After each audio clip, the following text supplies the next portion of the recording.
SHLR private techno limited ನ managing director ಆಗಿರುವಂತಹ ಶ್ರೀಕಾಂತ್ ತಲ್ವಾರ್ ಅವರು ನಮ್ಮ ಜೊತೆ ಇದ್ದಾರೆ.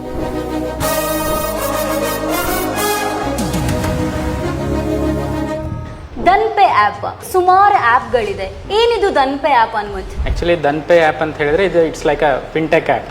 ಫಿನ್ಟೆಕ್ ಆ್ಯಪ್ ಅಂತ ಹೇಳಿದ್ರೆ ನಮ್ಮಲ್ಲಿ ಫೈನಾನ್ಸ್ ಪ್ಲಸ್ ಟೆಕ್ನಾಲಜಿ ಸೇರಿಕೊಂಡು ಒಂದು ಆ್ಯಪ್ ಮಾಡಿದ್ದೀವಿ.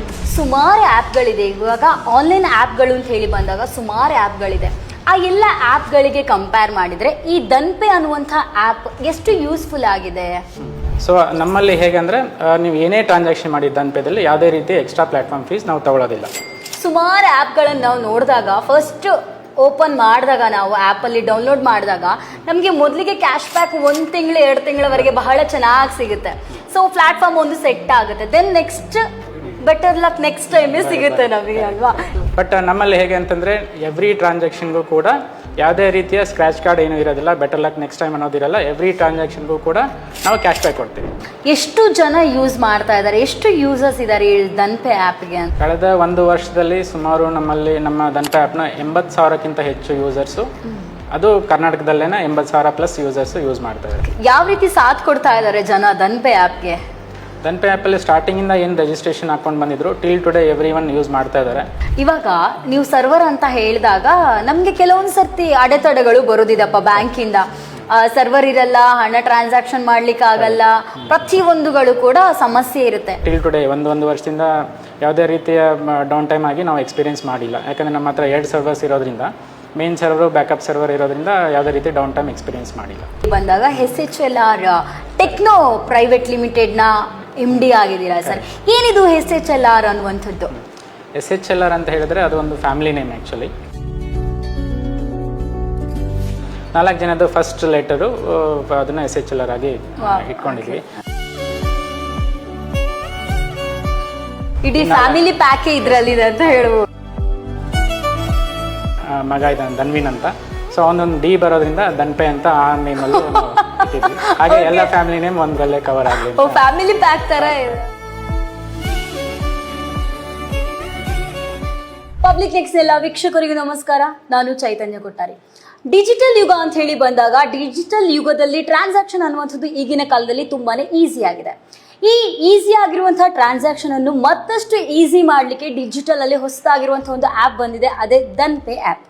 ಈ ದನ್ಪೆ ಆ್ಯಪ್ ಅಂತ ಹೇಳಿದ್ರೆ ಏನು, ಈ ಆ್ಯಪ್ ಇಂದ ಏನೆಲ್ಲ ಯೂಸ್ ಇದೆ, ಬಹಳಷ್ಟು ಆ್ಯಪ್ಗಳಿಗೆ ಕಂಪೇರ್ ಮಾಡಿದ್ರೆ ಈ ಆ್ಯಪ್ನ ಬೆನಿಫಿಟ್ ಏನು ಅನ್ನುವಂಥ ಎಲ್ಲ ವಿಚಾರಗಳಿಗೆ ಕೂಡ ಬ್ರೇಕ್ ಹಾಕ್ಲಿಕ್ಕೆ, ಈ ವಿಚಾರಗಳಿಗೆ ನಮಗೆಲ್ಲ ಕೂಡ ಸೂಕ್ತವಾಗಿರುವಂತಹ ಮಾಹಿತಿಯನ್ನು ತಿಳಿಸ್ಕೊಡ್ಲಿಕ್ಕೆ SHLR ಪ್ರೈವೇಟ್ ಟೆಕ್ನೋ ಲಿಮಿಟೆಡ್ನ ಮ್ಯಾನೇಜಿಂಗ್ ಡೈರೆಕ್ಟರ್ ಆಗಿರುವಂತಹ ಶ್ರೀಕಾಂತ್ ತಲ್ವಾರ್ ಅವರು ನಮ್ಮ ಜೊತೆ ಇದ್ದಾರೆ. ಬನ್ನಿ ಅವ್ರ ಜೊತೆ ಮಾತಾಡೋಣ. ಸರ್, ಮೊದಲಿಗೆ ಕಾರ್ಯಕ್ರಮಕ್ಕೆ ಸ್ವಾಗತ. ಹೇಗಿದ್ದೀರಾ ಸರ್? ನಾನು ಚೆನ್ನಾಗಿದ್ದೇನೆ. ದನ್ಪೆ ಆ್ಯಪ್, ನಾನು ಅವಾಗಲೇ ಹೇಳಿದಾಗೆ ಸುಮಾರು ಆ್ಯಪ್ಗಳಿದೆ. ಏನಿದು ದನ್ಪೆ ಆ್ಯಪ್ ಅನ್ನುವಂಥದ್ದು? ಆ್ಯಕ್ಚುಲಿ ದನ್ಪೆ ಆ್ಯಪ್ ಅಂತ ಹೇಳಿದ್ರೆ ಇದು it's like a fintech app. Fintech app ಅಂತ ಹೇಳಿದ್ರೆ ನಮ್ಮಲ್ಲಿ ಫೈನಾನ್ಸ್ ಪ್ಲಸ್ ಟೆಕ್ನಾಲಜಿ ಸೇರಿಕೊಂಡು ಒಂದು ಆ್ಯಪ್ ಮಾಡಿದ್ದೀವಿ. ಇದರಲ್ಲಿ ನಮ್ಮ ದನ್ಪೆ ಆ್ಯಪಲ್ಲಿ ಮೇಜರ್ ಆಗಿ 2 ಸರ್ವಿಸಸ್ ಪ್ರೊವೈಡ್ ಮಾಡ್ತಾ ಇದ್ದೀವಿ. ಫಸ್ಟ್ ಒಂದು recharge and utility bill payment service. Second one shopping and reselling services.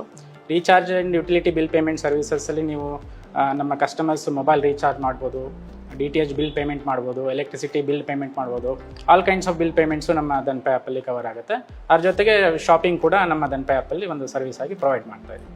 Okay, ಸುಮಾರು ಆ್ಯಪ್ಗಳಿದೆ. ಇವಾಗ ಆನ್ಲೈನ್ ಆ್ಯಪ್ಗಳು ಅಂತ ಹೇಳಿ ಬಂದಾಗ ಸುಮಾರು ಆ್ಯಪ್ಗಳಿದೆ. ಆ ಎಲ್ಲ ಆ್ಯಪ್ಗಳಿಗೆ ಕಂಪೇರ್ ಮಾಡಿದರೆ ಈ ದನ್ಪೆ ಅನ್ನುವಂಥ ಆ್ಯಪ್ ಎಷ್ಟು ಯೂಸ್ಫುಲ್ ಆಗಿದೆ? ನೀವು ಕಂಪೇರ್ ಟು ಅದರ್ ಆ್ಯಪ್ಸು ದನ್ಪೆ ಹೇಗೆ ಡಿಫ್ರೆಂಟಾಗಿ ವರ್ಕ್ ಆಗುತ್ತೆ ಅಂತ ಹೇಳಿದ್ರೆ, ನೀವು ಬೇರೆ ಲೀಡಿಂಗ್ ಯುಟಿಲಿಟಿ ಆ್ಯಪ್ಸ್ ಅಥವಾ UPI ಪೇಮೆಂಟ್ಸ್ ಆ್ಯಪಲ್ಲಿ ನೀವು ನೋಡಿರ್ಬೋದು, ಒಂದು ಮೊಬೈಲ್ ರೀಚಾರ್ಜ್ ನೀವು ಮಾಡೋಕ್ಕೆ ಹೋದರೆ 2 ರಿಂದ 3 ರೂಪಾಯಿ ಪ್ಲ್ಯಾಟ್ಫಾರ್ಮ್ ಫೀಸ್ ಅಂತ ಕಟ್ ಮಾಡ್ಕೋತಾರೆ. ಅಂದರೆ ನೀವು ಎಕ್ಸಾಂಪಲ್ 200 ಅಥವಾ 300 ರುಪೀಸ್ ಏನಾದ್ರು ಮೊಬೈಲ್ ರೀಚಾರ್ಜ್ ಮಾಡಿದ್ರೆ 202 ರಿಂದ 203 ರೂಪಾಯಿ ನೀವು ಪ್ಲ್ಯಾಟ್ಫಾರ್ಮ್ ಫೀಸ್ ಅಂತ ಕಟ್ ಮಾಡಿಕೊಂಡು ನಿಮಗೆ ಮೊಬೈಲ್ ರೀಚಾರ್ಜ್ ಆಗುತ್ತೆ. ಸೊ ನಮ್ಮಲ್ಲಿ ಹೇಗೆ ಅಂದರೆ ನೀವು ಏನೇ ಟ್ರಾನ್ಸಾಕ್ಷನ್ ಮಾಡಿ ದನ್ಪೆದಲ್ಲಿ ಯಾವುದೇ ರೀತಿ ಎಕ್ಸ್ಟ್ರಾ ಪ್ಲ್ಯಾಟ್ಫಾರ್ಮ್ ಫೀಸ್ ನಾವು ತಗೊಳ್ಳೋದಿಲ್ಲ. 0 ರೂಪೀಸಲ್ಲೇ ಅವರು ಏನು ಅಮೌಂಟ್ ಇರುತ್ತೆ ಅಷ್ಟೇ ಅಮೌಂಟ್ ಕೊಟ್ಟು ಅವರು ಮೊಬೈಲ್ ರೀಚಾರ್ಜ್ ಮಾಡ್ಬೋದು. ಅದ್ರ ಜೊತೆಗೆ ಬೇರೆ ಪ್ಲ್ಯಾಟ್ಫಾರ್ಮಲ್ಲಿ ನೀವು ಏನಾದ್ರು ಮೊಬೈಲ್ ರೀಚಾರ್ಜ್ ಮಾಡಿದ್ರೆ ಸ್ಕ್ರ್ಯಾಚ್ ಕಾರ್ಡ್ ಅಂತ ಕೊಡ್ತಾರೆ. ಅಂದರೆ ನೀವು ಸ್ಕ್ರ್ಯಾಚ್ ಮಾಡ್ತೀರಾ, ಬೆಟರ್ ಲಕ್ ನೆಕ್ಸ್ಟ್ ಟೈಮ್ ಅಂತ ಒಂದು ಬರುತ್ತೆ ಅಷ್ಟೇ. ಬಟ್ ನಮ್ಮಲ್ಲಿ ಹೇಗೆ ಅಂತಂದರೆ ಎವ್ರಿ ಟ್ರಾನ್ಸಾಕ್ಷನ್ಗೂ ಕೂಡ ಯಾವುದೇ ರೀತಿಯ ಸ್ಕ್ರ್ಯಾಚ್ ಕಾರ್ಡ್ ಏನೂ ಇರೋದಿಲ್ಲ, ಬೆಟರ್ ಲಕ್ ನೆಕ್ಸ್ಟ್ ಟೈಮ್ ಅನ್ನೋದಿರಲ್ಲ. ಎವ್ರಿ ಟ್ರಾನ್ಸಾಕ್ಷನ್ಗೂ ಕೂಡ ನಾವು ಕ್ಯಾಶ್ ಬ್ಯಾಕ್ ಕೊಡ್ತೀವಿ. 1-4-5% ಬೇಸ್ಡ್ ಆನ್ ದೇರ್ ವಾಲ್ಯೂಮು ನಾವು ಕ್ಯಾಶ್ ಬ್ಯಾಕ್ ಕೊಡ್ತಾ ಇದ್ದೀವಿ. ಓಕೆ, ಇವಾಗ ಕ್ಯಾಶ್ ಬ್ಯಾಕ್ ಅಂತ ಹೇಳಿದ್ರಿ. ಸುಮಾರು ಆ್ಯಪ್ಗಳನ್ನು ನಾವು ನೋಡಿದಾಗ ಫಸ್ಟ್ ಓಪನ್ ಮಾಡಿದಾಗ ನಾವು ಆ್ಯಪಲ್ಲಿ ಡೌನ್ಲೋಡ್ ಮಾಡಿದಾಗ ನಮಗೆ ಮೊದಲಿಗೆ ಕ್ಯಾಶ್ ಬ್ಯಾಕ್ 1 ತಿಂಗಳು 2 ತಿಂಗಳವರೆಗೆ ಬಹಳ ಚೆನ್ನಾಗಿ ಸಿಗುತ್ತೆ. ಸೊ ಪ್ಲಾಟ್ಫಾರ್ಮ್ ಒಂದು ಸೆಟ್ ಆಗುತ್ತೆ, then next better luck next ಟೈಮೇ ಸಿಗುತ್ತೆ ನಮಗೆ ಅಲ್ವಾ? ಸೊ ನಿಮ್ಮದ್ರಲ್ಲೂ ಕೂಡ ಏನಾದರೂ ಇಂಥ ಸ್ಟ್ರಾಟಜಿಗಳು ಏನಾದರೂ ಇದೆಯಾ? ಇಲ್ಲ ಮ್ಯಾಮ್, ನಮ್ಮಲ್ಲಿ ನಾವು ಯಾಕೆ ಆ ಥರ ಸ್ಟ್ರಾಟಜಿ ಇಟ್ಕೊಂಡಿಲ್ಲ ಅಂದರೆ ಆ್ಯಕ್ಚುಲಿ ನಮ್ಮ ಫೈನಲ್ ಟಾರ್ಗೆಟ್ ಬಂದರೆ ಎಂಡ್ ಕಸ್ಟಮರ್ಸ್. ಸೊ B2C ಸೆಗ್ಮೆಂಟೇನೆ. ಸೊ ನಾನು ಕೂಡ ನಾರ್ತ್ ಕರ್ನಾಟಕ ಆಗಿರೋದ್ರಿಂದ ಎಲ್ಲರೂ ನಮ್ಮದು ಮೈಂಡ್ ಸೆಟ್ ಏನಿರುತ್ತೆ, ಏನೇ ಟ್ರಾನ್ಸಾಕ್ಷನ್ ಮಾಡಿ ಏನೇ ಪರ್ಚೇಸ್ ಮಾಡಿ ಸೇವಿಂಗ್ಸ್ ಮಾಡಬೇಕು ಅನ್ನೋದು ಇರುತ್ತೆ. ಹಾಗಾಗಿ ನಮ್ಮ ದನ್ಪೆ ಆ್ಯಪ್ ಸ್ಟಾರ್ಟ್ ಮಾಡಿ ಆಲ್ಮೋಸ್ಟ್ 1-1.5 ವರ್ಷ ಆಯಿತು. ಟಿಲ್ ಟುಡೇ ಸುಮಾರು ಒಂದು 4-5 ಲಕ್ಷ ಟ್ರಾನ್ಸಾಕ್ಷನ್ಸ್ ಆಗಿರ್ಬೋದು ನಮ್ಮಲ್ಲಿ. ಎವ್ರಿ ಟ್ರಾನ್ಸಾಕ್ಷನ್ಸ್ಗೂ ಕೂಡ ನಾವು ಎವ್ರಿ ಕಸ್ಟಮರ್ಗೂ ಕೂಡ ನಾವು ಕ್ಯಾಶ್ ಬ್ಯಾಕ್ ಕೊಡ್ತಾ ಇದ್ದೀವಿ. ಇನ್ನು ಮುಂದೆನೂ ಕೂಡ ನಾವು ಕಂಟಿನ್ಯೂ ಮಾಡ್ಕೊಂಡು ಹೋಗ್ತೀವಿ. ಸರ್, ಇವಾಗ ಶಾಪಿಂಗ್ ಅಂತ ಬಂದಾಗ ಇವಾಗ ತುಂಬಾ ಜನರಿಗೆ ಶಾಪಿಂಗ್ ಹುಚ್ಚೆ ಇರುತ್ತೆ ಅಲ್ವಾ? ಸೊ ಇವಾಗಿನ ಜನರೇಷನ್ ಅಲ್ಲಿ ಇವಾಗ ಕ್ರೆಡಿಟ್ ಕಾರ್ಡ್ಗಳನ್ನು ಜಾಸ್ತಿ ಜನ ಯೂಸ್ ಮಾಡ್ತಾರೆ. ಸೊ ನಿಮ್ದು ದನ್ಪೆ ಅನ್ನುವಂಥ ಆ್ಯಪ್, ಈ ಆ್ಯಪ್ ಶಾಪಿಂಗ್ ಟೈಮಲ್ಲಿ ಯಾವ ರೀತಿ ಯೂಸ್ ಆಗುತ್ತೆ? ನಮ್ಮಲ್ಲಿ ಆಗಲೇ ಹೇಳ್ದಂಗೆ 2 ಸರ್ವಿಸಸ್ ಪ್ರೊವೈಡ್ ಮಾಡ್ತೀವಿ. Recharge and bill payment service, second ಒಂದು ಶಾಪಿಂಗ್ ಸರ್ವಿಸ್ ಅಂತ. ಶಾಪಿಂಗಲ್ಲೇ ನಮ್ದು 2 ಸೆಗ್ಮೆಂಟ್ ಇದೆ. ಒಂದು, ನೀವು ಕಸ್ಟಮರ್ಸು ಅವ್ರು ಬೇಕಾದಂಥ ಪ್ರಾಡಕ್ಟ್ಸು ನಮ್ಮಲ್ಲಿ ಕ್ಲಾತಿಂಗಿಂದ ಹಿಡಿದು ಆಲ್ ಕೈಂಡ್ಸ್ ಆಫ್ ಪ್ರಾಡಕ್ಟ್ಸು ನಾವು ನಮ್ಮ ದನ್ಪೆ ಆ್ಯಪಲ್ಲಿ ಲಿಸ್ಟ್ ಮಾಡಿದ್ದೀವಿ. ಸೊ ಅಲ್ಲಿ ಯಾವ್ದು ಬೇಕಾದ ಪ್ರಾಡಕ್ಟ್ಸ್ ಅವರು ಆನ್ಲೈನಲ್ಲೇ ನಮ್ಮ ದನ್ಪೆ ಆ್ಯಪ್ ಥ್ರೂ ಬೈ ಮಾಡ್ಬೋದು. ಅದ್ರ ಜೊತೆಗೆ ಏನಾಗುತ್ತೆ, ಈಗ ಆಗಲೇ ಹೇಳಿದಾಗೆ ನಾನು ರೀಚಾರ್ಜ್ಗೆ ಹೇಗೆ ನಾವು ಕ್ಯಾಶ್ ಬ್ಯಾಕ್ ಕೊಡ್ತಾ ಇದ್ವಿ, ಇವನ್ ಶಾಪಿಂಗಿಗೂ ಕೂಡ ಆ್ಯಸ್ ಎ ಡಿಸ್ಕೌಂಟ್ ಆಗಿ ನಾವು ಅವ್ರಿಗೆ ಕ್ಯಾಶ್ ಬ್ಯಾಕ್ ಕೊಡ್ತೀವಿ. ಆ ಕ್ಯಾಶ್ ಬ್ಯಾಕ್ನ ಅವ್ರು ಫ್ಯೂಚರ್ ಟ್ರಾನ್ಸಾಕ್ಷನ್ಸ್ಗೆ ರೀಯೂಸ್ ಮಾಡ್ಕೋಬೋದು. ಇದ್ರ ಜೊತೆಗೆ ಇನ್ನೊಂದು ಶಾಪಿಂಗ್ ಸರ್ವಿಸಲ್ಲಿ ಒಂದು ಅಡ್ವಾಂಟೇಜ್ ಏನಂತ ಹೇಳಿದ್ರೆ, ಈಗ ಮನೆಯಲ್ಲೇ ಕೂತಿರ್ತಾರೆ, ಫ್ರೆಂಡ್ಸು ಕಮ್ಯುನಿಟಿ ಇರುತ್ತೆ, ಹೌಸ್ ವೈಫ್ಸ್ ಇರ್ತಾರೆ, ಅವ್ರಿಗೆಲ್ಲ ಹೇಗೆಂದರೆ ಮನೆಯಲ್ಲೇ ಕೂತ್ಕೊಂಡು ಅವ್ರ ಕಮ್ಯುನಿಟಿಗೆ, ಅವ್ರ ಫ್ರೆಂಡ್ಸ್ ಗ್ರೂಪಿಗೆ ನಮ್ಮಲ್ಲಿರೋ ಪ್ರಾಡಕ್ಟ್ಸ್ ಏನಾದರೂ ರೀಸೇಲ್ ಮಾಡ್ಬೇಕಂತ ಹೇಳಿದ್ರೆ ರೀಸೇಲ್ ಕೂಡ ಮಾಡ್ಬೋದು. ರೀಸೇಲ್ ಅಡಿಷ್ನಲ್ ಬೆನಿಫಿಟ್ಸು ಅವ್ರಿಗೆ ನಾವು ತಲುಪಿಸೋ ಪ್ರಯತ್ನನೂ ಮಾಡ್ತೀವಿ. ಓಕೆ, ನೀವು ಇವಾಗ ಕ್ಯಾಶ್ ಬ್ಯಾಕ್ ಸಿಗುತ್ತೆ ಅಂತ ಹೇಳಿದ್ರಿ. ಎಷ್ಟು ಇದೇನಾದರೂ ಟ್ರಾನ್ಸಾಕ್ಷನ್ಗೆ ಇಷ್ಟೇ ಟ್ರಾನ್ಸಾಕ್ಷನ್ ಆಗಬೇಕು, ಅದಕ್ಕೇನಾದರೂ ಮಿತಿ ಏನಾದರೂ ಇಲ್ಲ ಇಲ್ಲ? ನೀವು 10 ರೂಪಾಯಿ ಮೊಬೈಲ್ ರೀಚಾರ್ಜ್ ಅಂತ 10 ರೂಪಾಯಿಂದ ಸ್ಟಾರ್ಟ್ ಆಗುತ್ತೆ, 3,000-4,000 ರೂಪಾಯಿವರೆಗೂ ಇದೆ. ಕ್ಯಾಶ್ ಬ್ಯಾಕ್ ಎಷ್ಟು ಸಿಗುತ್ತೆ? Cash back mobile recharge and bill payments 1-4% ಕೊಡ್ತಾ ಇದ್ದೀವಿ. ಶಾಪಿಂಗ್ ಸರ್ವಿಸಸ್ ಅಂತ ಬಂದರೆ ನಮ್ಗೆ 5-20% ನಾವು ಕ್ಯಾಶ್ ಬ್ಯಾಕ್ ಕೊಡ್ತಾ ಇದ್ದೀವಿ. ಸರ್, ಇವಾಗ ತುಂಬಾ ಆನ್ಲೈನ್ ಟ್ರಾನ್ಸಾಕ್ಷನ್ ಆ್ಯಪ್ ಇದೆ, ಯಾಕೆ ನಿಮಗೆ ದನ್ಪೆ ಆ್ಯಪ್ ಅದನ್ನು ಲಾಂಚ್ ಮಾಡ್ಬೇಕಂತ ಹೇಳಿ ಅನಿಸ್ತು? Actually good question actually. So ನಮ್ಮದು ದನ್ಪೆ ಆ್ಯಪ್ ಯಾಕೆ ಸ್ಟಾರ್ಟ್ ಮಾಡ್ಬೇಕು ಅನ್ನಿಸ್ತಂದರೆ, ಈಗ ನಾನು ಕೂಡ ನಮ್ಮ ಮನೆಯಲ್ಲೂ ಕೂಡ ಏನಾದರೂ ನಮ್ಮ ಫ್ಯಾಮ್ಲಿದು ಏನಾದರೂ ಮೊಬೈಲ್ ರೀಚಾರ್ಜು ಬಿಲ್ ಪೇಮೆಂಟ್ಸ್ ಮಾಡಬೇಕಂದ್ರೆ ನಾವು ಲೀಡಿಂಗ್ UPI ಪೇಮೆಂಟ್ಸ್ ಆ್ಯಪ್ನೇ ಯೂಸ್ ಮಾಡ್ತಾ ಇದ್ವಿ. ಸೊ ಅದರಲ್ಲಿ ಹೇಗೆ ಅಂದರೆ, ನಾವು ಆಗಲೇ ಹೇಳ್ದಂಗೆ ಪ್ಲ್ಯಾಟ್ಫಾರ್ಮ್ ಫೀಸ್ ಅಂತ ಎಕ್ಸ್ಟ್ರಾ ಕಟ್ ಮಾಡ್ಕೊಳ್ತಾ ಇದ್ರು. ನಾನು ಒಂದು ಎಕ್ಸಾಂಪಲ್ ಕೊಡ್ತೀನಿ ನಿಮಗೆ. ಈಗ ನಾವು ಒಂದು ಮನೇಲಿ ಒಂದು 10 ಜನ ಫ್ಯಾಮಿಲಿ ಮೆಂಬರ್ಸ್ ಇರ್ತೀವಿ, ಮಂತ್ಲಿ ಒಂದು 10-15 ನಾವು ಮೊಬೈಲ್ ರೀಚಾರ್ಜ್ ಎಲ್ಲ ಮಾಡ್ತೀವಿ. ಪ್ಲ್ಯಾಟ್ಫಾರ್ಮ್ ಫೀಸ್ ಅಂತ ಒಂದು 3 ರೂಪಾಯಿ ಹೆಚ್ಚು ಕಡಿಮೆ ಕಲೆಕ್ಟ್ ಮಾಡ್ಕೋತಾರೆ. ಒಂದು ಫ್ಯಾಮಿಲಿಗೆ 1 ಇಯರ್ಗೆ ಹೆಚ್ಚು ಕಡಿಮೆ ಏನಾಗುತ್ತೆ, ನಮಗೆ ಒಂದು 500-600 ರೂಪಾಯಿ ಒಂದು ವರ್ಷಕ್ಕೆ ಒಂದು ಪರ್ಸನಿಂದ ಪ್ಲ್ಯಾಟ್ಫಾರ್ಮ್ ಫೀಸ್ ಅಂತ ಕಲೆಕ್ಟ್ ಮಾಡ್ಕೋತಾರೆ. ಆಲ್ ಓವರ್ ಇಂಡಿಯಾ ನೀವು ನೋಡ್ಬೋದು, ಅರೌಂಡ್ 100 crores ಜನ ಇದ್ದಾರೆ. ಅದರಲ್ಲಿ 1 ಕೋಟಿ ಜನನೂ ನೀವು ಬಳಸಿದ್ರು ಕೂಡ 100 × 1 × 500 ಅಂದರೆ 500 crores ಅಮೌಂಟು ಬೇರೆ ಯಾವುದೋ ಕಂಪ್ನಿಗೆ ಹೋಗುತ್ತೆ, ಅದು ಜನಗಳಿಗೆ ರೀಚ್ ಆಗುತ್ತೆ. ಸೊ ಅದಕ್ಕೋಸ್ಕರ ನಾವೇನು ಮಾಡ್ತಾಯಿದ್ವಿ, ಆ ಅಮೌಂಟ್ ಏನು ಸೇವಿಂಗ್ಸ್ ಅಥವಾ ಪ್ಲ್ಯಾಟ್ಫಾರ್ಮ್ ಅಮೌಂಟ್ ಏನಿದೆ ಅದು ಜನ ಹತ್ರನೇ ಇರಬೇಕು. ಯಾಕಂದರೆ ಜನ ತಮ್ಮ ಮೊಬೈಲ್ನ ರೀಚಾರ್ಜ್ ಮಾಡ್ತಾ ಇರೋದು, ಅದಕ್ಕೋಸ್ಕರ ನಮ್ಮ ಆ್ಯಪ್ಸ್ ಯೂಸ್ ಮಾಡ್ತಾ ಇದ್ದಾರೆ. ಹಾಗಾಗಿ ನಾವು ಏನು ಮಾಡ್ತಾಯಿದ್ದೀವಿ, ಬೇರೆ ಅನ್ಲೈಕ್ ಬೇರೆ ಆ್ಯಪ್ಸ್ ಥರ ನಾವು ಪ್ಲ್ಯಾಟ್ಫಾರ್ಮ್ ಫೀ ಕಲೆಕ್ಟ್ ಮಾಡ್ದೇನೆ ಎನಿ ಟ್ರಾನ್ಸಾಕ್ಷನ್ಗೂ ಕೂಡ ಯಾವುದೇ ಎಕ್ಸ್ಟ್ರಾ ಅಮೌಂಟ್ ಇಲ್ಲದೇ ಫ್ರೀ ಆಗಿ ನಾವು ನಮ್ಮ ಮೊಬೈಲ್ ಆ್ಯಪ್ನ ಯೂಸ್ ಮಾಡ್ಬೋದು.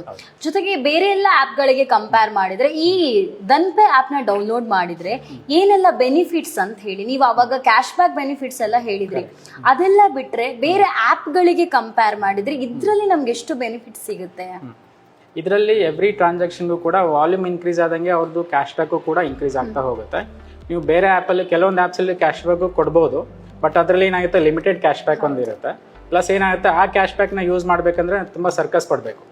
ಅಂದರೆ ನೀವು ಒಂದು 500 ರೂಪಾಯಿ ಏನಾದರೂ ಒಂದು ದನ್ಪೆ ಆ್ಯಪಲ್ಲಿ ಅಥವಾ ಬೇರೆ ಆ್ಯಪಲ್ಲಿ ಏನಾದರೂ ನೀವು ಸೇವಿಂಗ್ಸ್ ಮಾಡಿದರೆ, ಸೊ ಅದರಲ್ಲಿ ಏನಾಗುತ್ತೆ, ಬೇರೆ ಆ್ಯಪ್ಸಲ್ಲಿ ನೀವು ಮತ್ತು 500 ರೂಪಾಯಿ ನೀವು ಯುಟಿಲೈಸ್ ಮಾಡಬೇಕಂದ್ರೆ ಅದನ್ನು ಬೇರೆ ಎಲ್ಲೋ ಬ್ಯಾಂಕಿಗೆ ಹಾಕೋಬೇಕು, ಅಥವಾ ಅದರ 500 ರೂಪಾಯಿದಲ್ಲಿ ಬರೀ 5% ಯೂಸ್ ಮಾಡಿ 10% ಯೂಸ್ ಮಾಡಿ ಅನ್ನೋದು ಹೇಳ್ತಾರೆ. ಬಟ್ ನಮ್ಮ ದನ್ಪೆ ಆ್ಯಪಲ್ಲಿ ಸಪೋಸ್ ನೀವು 500 ರೂಪಾಯಿ ಏನಾದರೂ ಸೇವ್ ಮಾಡಿದ್ರೆ ಖಂಡಿತ 500 ರೂಪಾಯಿನ ನೀವು ಫ್ಯೂಚರ್ ಟ್ರಾನ್ಸಾಕ್ಷನ್ಸ್ಗೆ ಫುಲ್ ಅಮೌಂಟ್ನ ಯುಟಿಲೈಸ್ ಮಾಡ್ಕೋಬೋದು. ಓಕೆ ಅದೊಂದು ಅಡ್ವಾಂಟೇಜ್. ಓಕೆ, ಇನ್ನೊಂದು ಈ ಆಪ್ ಇಂದ ಏನಾದ್ರೂ ನಮಗೆ ಸೇವಿಂಗ್ಸ್ ಮಾಡೋ ತರ ಏನಾದ್ರೂ ಇದೆಯಾ? ಸೇವಿಂಗ್ಸ್ ಮಾಡಬಹುದಾ ಈ ಆಪ್ ಇಂದ ನಾವೇನಾದ್ರೂ ಹಣವನ್ನ? ಸೇವಿಂಗ್ಸ್ ಅಂದ್ರೆ ನಮ್ದು ಸುಮ್ಮನೆ ದುಡ್ಡು ಹಾಕಿ ಸೇವಿಂಗ್ಸ್ ಅಂತ ಏನೋ ನಾವು ಆಪ್ಷನ್ಸ್ ಕೊಟ್ಟಿಲ್ಲ. ಸೊ ಏನ್ ಟ್ರಾನ್ಸಾಕ್ಷನ್ಸ್ ಮಾಡ್ತೀರಾ, ಈಗ ಎಲ್ಲರೂ ಮನೇಲಿ ಏನಾಗುತ್ತೆ, ಮೊಬೈಲ್ ರೀಚಾರ್ಜ್ ಮಾಡ್ಕೊಳ್ಳೇಬೇಕು, ಬಿಲ್ ಪೇಮೆಂಟ್ಸ್ ಕಟ್ಟಲೇಬೇಕು, ಅದು ತಡೆಯೋಕ್ಕಾಗೋದೇ ಇಲ್ಲ. ಸೊ ಅದರಲ್ಲೇ ನಾವು ಏನು ಮಾಡ್ತೀವಿ, ಸೇವಿಂಗ್ಸ್ ಅನ್ನೋದು ಕೊಡ್ತೀವಿ. ಅದು ಒಂದು ಸೇವಿಂಗ್ಸ್ ವ್ಯಾಲೆಟಲ್ಲಿ ಹೋಗಿ ಡೈಲಿ ಅಕ್ಯುಮುಲೇಟ್ ಆಗ್ತಾ ಹೋಗುತ್ತೆ. ಆಫ್ಟರ್ ಸರ್ಟೈನ್ ಅಮೌಂಟ್ ಏನಾಗುತ್ತೆ, ನೀವು ಅದನ್ನು ಫರ್ದರ್ ಟ್ರಾನ್ಸಾಕ್ಷನ್ಸ್ಗೆ ರೀಯೂಸ್ ಮಾಡ್ಕೊಳ್ಬೋದು. ಓಕೆ, ಇವಾಗ ನಾವು ಏನಾದರೂ ಥಿಂಗ್ಸ್ ತಗೊಳ್ಳಿಕ್ಕಾಗಿರ್ಬೋದು, ಮಾರ್ಕೆಟ್ಗೆ ಹೋಗುವಾಗ ಆಗಿರ್ಬೋದು, ಮಾಲಿಗೆ ಹೋಗುವಾಗ ಆಗಿರ್ಬೋದು, ಎಲ್ಲ ಕಡೆಗಳಲ್ಲೂ ಕೂಡ ಸ್ಕ್ಯಾನರ್ ಇಟ್ಟಿರ್ತಾರೆ ಅಲ್ವಾ, ಆಬ್ವಿಯಸ್ಲಿ. ಸೊ ರಿಟೇಲ್ ಅವ್ರಿಗೆ ಏನು ಯೂಸ್ ಇದೆ ಈ ಧನ್ಪೇ ಆ್ಯಪ್ ಇಂದ? ಸೊ ಧನ್ಪೇ ಆ್ಯಪಲ್ಲಿ ನೆಕ್ಸ್ಟ್ ಫ್ಯೂಚರ್ ಪ್ಲಾನಲ್ಲಿ ನಾವು ಅದು UPI ಸ್ಕ್ಯಾನರ್ ನೀವೇನು ಹೇಳಿದ್ರಿ, ಸ್ಕ್ಯಾನರ್ ತಗೊಳ್ಳೋದೊಂದು ಆಪ್ಷನ್ಸ್ ಟ್ರೈ ಮಾಡ್ತಾ ಇದ್ವಿ. ಅದಕ್ಕೆ RBI ಎಲ್ಲ ಅಪ್ರೂವಲ್ ಬೇಕಾಗುತ್ತೆ.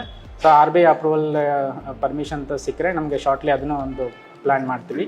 ಅದರ್ ದ್ಯಾನ್ ದ್ಯಾಟ್ ಸ್ಕ್ಯಾನಿಂಗ್ ಅಂದ ಆಪ್ಷನ್ ಬಿಟ್ಟರೆ ನಮ್ಮ ಧನ್ಪೇ ಆ್ಯಪಲ್ಲಿ ನಾರ್ಮಲ್ ಕಸ್ಟಮರ್ಸ್ ಜೊತೆಗೆ ರೀಟೇಲರ್ಸು ಇದ್ದಾರೆ. ರೀಟೇಲರ್ಸ್ ಅಂದರೆ ಅದು ನಮ್ಮದು ಇನ್ನೊಂದು ಧನ್ಪೇ ರೀಟೇಲರ್ ಆ್ಯಪ್ ಅಂತ ಇದೆ. ಅದರಲ್ಲಿ ಕ್ಯಾಶ್ ವಿಡ್ರಾ ಆಪ್ಷನ್ನು ಇದೆ. ಅಂದರೆ ಎಕ್ಸಾಂಪಲ್ ನೀವು ಬಯೋಮೆಟ್ರಿಕ್, ಈಗ ಹಳ್ಳಿಗಳಲ್ಲಿ ಏನಾಗುತ್ತೆ, ATM ಮಷಿನ್ಸ್ ಇರೋದಿಲ್ಲ, ಕರೆಕ್ಟ್ ಅಲ್ವಾ? ಸೊ ಏನಾದ್ರು ಅವ್ರಿಗೆ ಗೃಹಲಕ್ಷ್ಮಿ ಅಮೌಂಟ್ ಬಂದಿರುತ್ತೆ, ಅಥವಾ ಗೌರ್ಮೆಂಟಿಂದ ಏನೋ ಅಮೌಂಟ್ ಬಂದಿರುತ್ತೆ, ಅಥವಾ ಯಾರೋ ಅಮೌಂಟ್ ಅವ್ರ ಬ್ಯಾಂಕಿಗೆ ಅಕೌಂಟ್ ಹಾಕಿರ್ತಾರೆ. ಅದನ್ನು ಅವ್ರು ಏನಾದರೂ ವಿಡ್ರಾ ಮಾಡಬೇಕು ಕ್ಯಾಶ್ ಅಂತ ಹೇಳಿದ್ರೆ ನಿಯರೆಸ್ಟ್ ಯಾವುದಾದ್ರು ಪಟ್ಟಣಕ್ಕೆ ಹೋಗಬೇಕು. ಸೊ ಧನ್ಪೇ ಆ್ಯಪಲ್ಲಿ ನಾವೇನು ಆಪ್ಷನ್ಸ್ ಕೊಟ್ಟಿದ್ದೀವಿ ಅಂತ ಹೇಳಿದ್ರೆ ರೀಟೇಲರ್ಸ್ಗೆ, ಸೊ ಅಲ್ಲಿ ನಮ್ಮ ಲೋಕಾಲಿಟಿಯಲ್ಲಿ, ಈಗ ಹಳ್ಳಿಯಲ್ಲಿ ಒಬ್ಬರು 1 or 2 ರೀಟೇಲರ್ಸ್ ಇರ್ತಾರೆ. ಅವ್ರು ಏನು ಮಾಡ್ಕೊಳ್ಬೋದು, ಒಂದು ನಮ್ಮ ಧನ್ಪೇ ಆ್ಯಪ್ನ ಡೌನ್ಲೋಡ್ ಮಾಡಿಕೊಂಡು ಒಂದು biometric, Aadhaar enabled biometric connect ಮಾಡಿದ್ರೆ, ಸೊ ಹಳ್ಳಿ ಜನ ಏನಾಗ್ತದೆ, ಅಲ್ಲಿಗೆ ಹೋಗ್ಬಿಟ್ಟು ಅವ್ರು ಬಯೋಮೆಟ್ರಿಕ್, ಆಧಾರ್ ಬಯೋಮೆಟ್ರಿಕ್ ತಮ್ಮ ಇಂಪ್ರೆಷನ್ ಕೊಟ್ಟರೆ ರೀಟೇಲರ್ಸು ಅವ್ರಿಗೆ ಕ್ಯಾಶ್ ಕೊಡ್ತಾರೆ. ಓಕೆ, ಈ ರೀತಿ ಯಾವ್ಯಾವ ಕಡೆಗಳಲ್ಲಿ ಮಾಡಿದ್ದೀರಾ, ಅಲ್ಲ ಇನ್ನೂ ಡೆವಲಪ್ ಮಾಡಬೇಕಾ ಅನ್ನೋದು? ಇದು ಆಲ್ರೆಡಿ ವರ್ಕಿಂಗ್ ಇದೆ ಮ್ಯಾಮ್. ನಾರ್ತ್ ಕರ್ನಾಟಕದಲ್ಲಿ ತುಂಬ ಅರೌಂಡ್ 100-200 ರೀಟೇಲರ್ಸ್ ನಮ್ಮ ಆ್ಯಪ್ನ ಆಲ್ರೆಡಿ ಯೂಸ್ ಮಾಡ್ತಾ ಇದ್ದಾರೆ. Daily around 2 to 5 lakhs transactions daily ಮಾಡ್ತಾ ಇದ್ದಾರೆ, ಕ್ಯಾಶ್ ವಿತ್ಡ್ರಾಲ್ ಟ್ರಾನ್ಸಾಕ್ಷನ್ಸ್ ಮಾಡ್ತಿದ್ದಾರೆ. ಧನ್ಪೇ ಆ್ಯಪ್ ಶುರುವಾಗಿ ಸುಮಾರು 1 ವರ್ಷಗಳು ಕಳೆದಿದೆ. ಎಷ್ಟು ಜನ ಯೂಸ್ ಮಾಡ್ತಾ ಇದ್ದಾರೆ, ಎಷ್ಟು ಯೂಸರ್ಸ್ ಇದ್ದಾರೆ ಈ ಧನ್ಪೇ ಆ್ಯಪ್ಗೆ ಅಂತ? ಕಳೆದ 1 ವರ್ಷದಲ್ಲಿ ಸುಮಾರು ನಮ್ಮಲ್ಲಿ ನಮ್ಮ ಧನ್ಪೇ ಆ್ಯಪ್ನ 80,000ಕ್ಕಿಂತ ಹೆಚ್ಚು ಯೂಸರ್ಸು OTP ಡೌನ್ಲೋಡ್ ಮಾಡಿದರೆ ಕೂಡ OTP ಹಾಕಿ ಅವ್ರದ್ದು KYC ಮಾಡಿಕೊಂಡು ಟಿಲ್ ಟುಡೇ ಯೂಸ್ ಮಾಡ್ತಾ ಇದ್ದಾರೆ. ಅದು ಕರ್ನಾಟಕದಲ್ಲೇನೆ 80,000+ ಯೂಸರ್ಸ್ ಯೂಸ್ ಮಾಡ್ತಾ ಇದ್ದಾರೆ ಕಳೆದ 1 ವರ್ಷದಿಂದ. ಡಿಜಿಟಲ್ ಯುಗ ಅಂತ ಹೇಳಿ ಬಂದಾಗ ಈ ಆ್ಯಪ್ಗಳಲ್ಲೆಲ್ಲ ತುಂಬಾ ಸ್ಕ್ಯಾಮ್ಗಳಾಗೋದಿದೆ. ಇವಾಗ ಗೊತ್ತಿರ್ಬೋದು ಸರ್ ನಿಮ್ಗೆ, ಎಲ್ಲರೂ ಕೂಡ ಸ್ಕ್ಯಾಮ್ ಮಾಡ್ತಾ ಇದ್ದಾರೆ. ಸೊ ಅಂಥ ಸ್ಕ್ಯಾಮ್ಗಳನ್ನು ತಪ್ಪಿಸ್ಲಿಕ್ಕೆ ಈ ಆ್ಯಪಲ್ಲಿ ಏನಾದರೂ ಹೊಸದಾಗಿರುವಂಥ ಸಾಫ್ಟ್ವೇರ್ ಏನಾದರೂ ಅಳವಡಿಸ್ಕೊಂಡಿದ್ದೀರಾ ಅಂತ ಹೇಳಿ? ನಮ್ಮ ಧನ್ಪೇ ಆ್ಯಪಲ್ಲಿ ಫಸ್ಟ್ ಪ್ಲೇಸ್ಟೋರಿಂದ ಡೌನ್ಲೋಡ್ ಆದಮೇಲೆ, ಸೊ ಅವರು ರಿಜಿಸ್ಟರ್ ಮಾಡಬೇಕಂದ್ರೆ ಯಾವುದೋ ಫೇಕ್ ನಂಬರ್ ನಾವು ಅಲೋ ಮಾಡೋದಿಲ್ಲ. ಯಾಕೆಂದರೆ ರಿಜಿಸ್ಟರ್ಡ್ ನಂಬರ್ ಅವ್ರು ಎಂಟ್ರಿ ಮಾಡಿದ್ಮೇಲೆ OTP ಬರುತ್ತೆ ಅವ್ರ ಮೊಬೈಲ್ ನಂಬರ್ಗೆ. OTP ಥ್ರೂನೇ ಅವರು ಲಾಗಿನ್ ಆಗಬೇಕು. ಪ್ಲಸ್ ಇನ್ನೊಂದು ನೀವು ಸ್ಕ್ಯಾಮ್ ಬಗ್ಗೆ ಹೇಳಿದ್ರಿ, ಅಂದರೆ ಇವ್ರದ್ದು ಲಾಗಿನ್ ಬೇರೆ ಯಾರೋ ಹ್ಯಾಕ್ ಮಾಡಿ ತೊಗೊಳ್ಬೋದು ಅನ್ನೋದು ಆಪ್ಷನ್ಸು ಇರುತ್ತೆ. ಬಟ್ ನಮ್ಮ ಧನ್ಪೇ ಆ್ಯಪಲ್ಲಿ ಏನು ಮಾಡಿದ್ದೀವಿ ಅಂದರೆ, ಯಾರಾದರೂ ಬೇರೆ ಲಾಗಿನಲ್ಲಿ ಟ್ರೈ ಮಾಡೋಕ್ಕೆ ಹೋದರೆ ಇಮಿಡಿಯೇಟಾಗಿ ನಮ್ಮ ಯಾರು ಫಸ್ಟ್ ಓನರ್ ಇರ್ತಾರೆ, ಫಸ್ಟ್ ರಿಜಿಸ್ಟರ್ಡ್ ಯೂಸರ್ ಇರ್ತಾರೆ, ಅವ್ರಿಗೆ SMS ಆ್ಯಂಡ್ ಇಮೇಲಲ್ಲಿ ಅಲರ್ಟ್ಸ್ ಹೋಗುತ್ತೆ. Someone is trying to login, please kindly change your password ಅಂತ ಇಮಿಡಿಯೇಟ್ ಅಲರ್ಟ್ ಹೋಗುತ್ತೆ. ಅವ್ರು ಇಮಿಡಿಯೇಟಾಗಿ ಪಾಸ್ವರ್ಡ್ ಚೇಂಜ್ ಮಾಡಿಕೊಂಡ್ರೆ ಅವ್ರ ಆ್ಯಪ್ ಸೇಫ್ ಆಗಿರುತ್ತೆ. ಮೋರ್ ಓವರ್ ಏನಂದರೆ, ನಮ್ಮ ಧನ್ಪೇ ಆ್ಯಪಲ್ಲಿ ಯಾವುದೇ ರೀತಿ ಅಮೌಂಟು, ನಾವು ಕಸ್ಟಮರ್ಸ್ ಅಮೌಂಟ್ ನಮ್ಮ ಧನ್ಪೇ ಆ್ಯಪಲ್ಲಿ ಯಾವುದೂ ಸೇವ್ ಮಾಡಿ ಇಟ್ಕೋತಾ ಇಲ್ಲ. ಯಾಕಂದರೆ ನಾವು ಬ್ಯಾಂಕಿಂಗ್ ಪಾರ್ಟ್ನರ್ಸ್ ಲೈಕ್ RBL ಮತ್ತು ಯೆಸ್ ಬ್ಯಾಂಕ್ ಜೊತೆ ಟೇಪ್ ಆಗಿದ್ದೀವಿ. ಸೊ ಪೇಮೆಂಟ್ ಎಲ್ಲ ಕಂಪ್ಲೀಟ್ ಆಗೋದು ಥ್ರೂ ಬ್ಯಾಂಕಿಂಗ್ ಪಾರ್ಟ್ನರ್ ಜೊತೆನೇ ಕಂಪ್ಲೀಟ್ ಆಗೋದ್ರಿಂದ ನಮ್ಮ ಆ್ಯಪ್ ಕಂಪ್ಲೀಟ್ಲಿ ಸೇಫ್ ಅಂತ ಹೇಳ್ಬೋದು. ಓಕೆ, ಇವಾಗ ಯಾವುದೇ ಒಂದು ಹಣದ ಟ್ರಾನ್ಸಾಕ್ಷನ್ ಅಂತ ಹೇಳಿ ಬಂದಾಗ RBI ಇಂದ ನಮಗೆ ಒಪ್ಪಿಗೆ ಅನ್ನುವಂಥದ್ದು ಸಿಗಲೇಬೇಕು. ಸೊ ಅವ್ರನ್ನ ಯಾವ ರೀತಿ ಅಪ್ರೋಚ್ ಆದ್ರಿ ನೀವು? ಸೊ ನಮ್ಮಲ್ಲಿ ಧನ್ಪೇ ಆ್ಯಪಲ್ಲಿ recharge and bill payment segment ನಾವು ಲಾಂಚ್ ಮಾಡಬೇಕಂದ್ರೆ ನಿಯೋ ಬ್ಯಾಂಕಿಂಗು ಅಥವಾ ಬ್ಯಾಂಕಿಂಗ್ ಪಾರ್ಟ್ನರ್ಸ್ ಜೊತೆ ಟೈಅಪ್ ಆಗಿರಬೇಕು.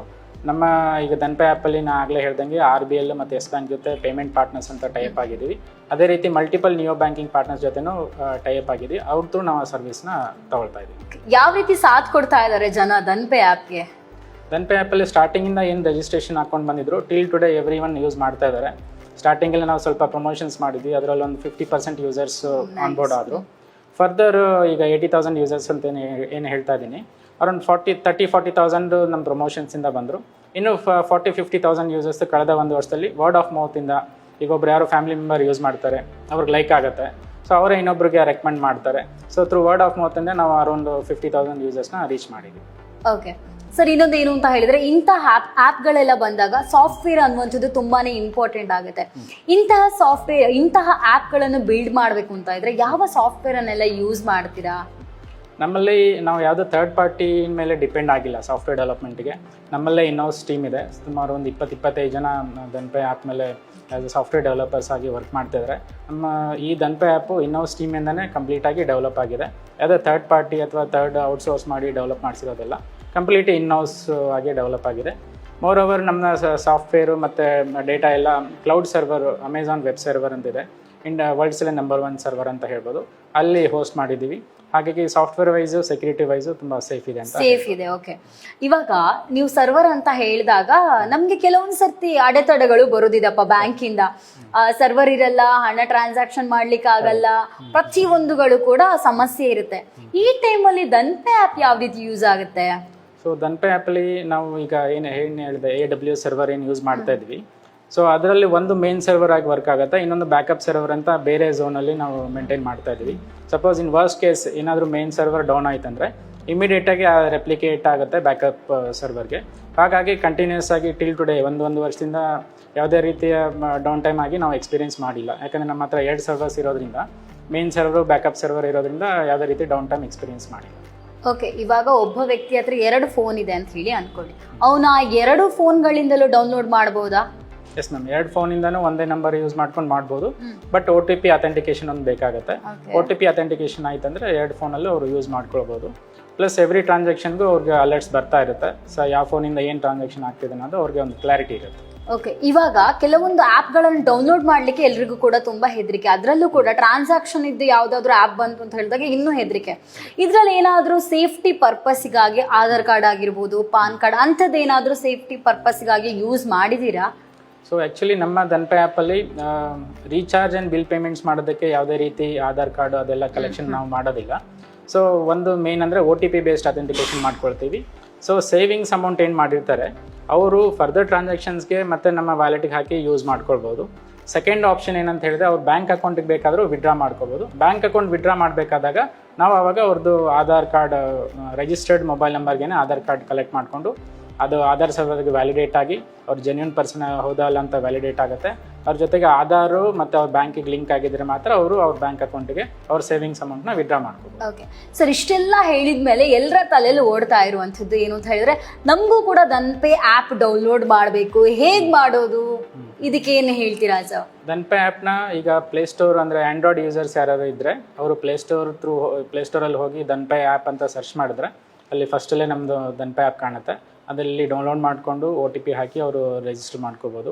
ಸಪೋಸ್ ಆ್ಯಂಡ್ರಾಯ್ಡ್ ಯೂಸರ್ಸ್ ಇರೋದಿಲ್ಲ, iOS ಯೂಸರ್ಸ್ ಇರ್ತಾರೆ, ಐಫೋನ್ ಯೂಸರ್ಸ್ ಇದ್ದರೆ iOS ಸ್ಟೋರಲ್ಲೂ ನಮ್ಮದು ಆ್ಯಪಲ್ ಸ್ಟೋರಲ್ಲೂ ದನ್ಪೆ ಆ್ಯಪ್ ಅವೈಲಬಲ್ ಇದೆ, ಅಲ್ಲಿ ಹೋಗಿ ಕೂಡ ಮಾಡ್ಬೋದು.